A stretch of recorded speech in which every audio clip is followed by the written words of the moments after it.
আলোচনার মধ্যে দিয়ে নির্বাচনের তারিখের বিষয়ে সিদ্ধান্ত হবে এমনটাই আশা বিএনপির সিনিয়র যুগ্ম মহাসচিব রিজভী আহমেদের। তবে ইতোমধ্যেই বিএনপি ডিসেম্বরে জাতীয় সংসদ নির্বাচনের যৌক্তিকতা তুলে ধরেছে বলেও জানান তিনি।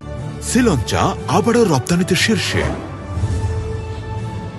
দুপুরে রাজধানীর নয়াপল্টনে দলীয় কার্যালয়ে সাংবাদিকদের সঙ্গে মত বিনিময়কালে রিজভী আহমেদ বলেন, প্রধান উপদেষ্টার সাথে বিএনপির ভারপ্রাপ্ত চেয়ারম্যান তারেক রহমানের সাক্ষাৎ নিয়ে গোটা জাতি অপেক্ষা করছে। ঐতিহাসিক এই বৈঠক রাজনীতিতে সুবাতাস আনবে বলেও আশাবাদী তিনি। গণতন্ত্র যেন আর কোনো ফ্যাসিবাদ দ্বারা আক্রান্ত না হয় সেদিকে সবাইকে সতর্ক থাকার আহ্বান জানান। পাশাপাশি ডেঙ্গু ও করোনা সুরক্ষার বিষয়ে স্বাস্থ্য মন্ত্রণালয়ের ভূমিকা উল্লেখযোগ্য নয় বলে অভিযোগ করেন রিজভী। জনস্বাস্থ্য হুমকির মুখে উল্লেখ করে বিএনপির এই নেতা সরকারকে দ্রুত করণীয় নির্ধারণের আহ্বান জানান।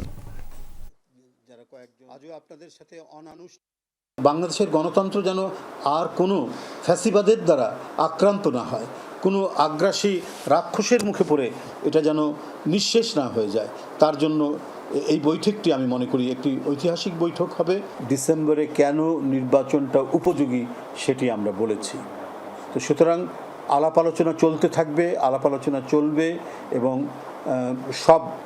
সব পক্ষই অত্যন্ত যৌক্তিক একটা যৌক্তিক সময়ে নির্বাচনটি হবে।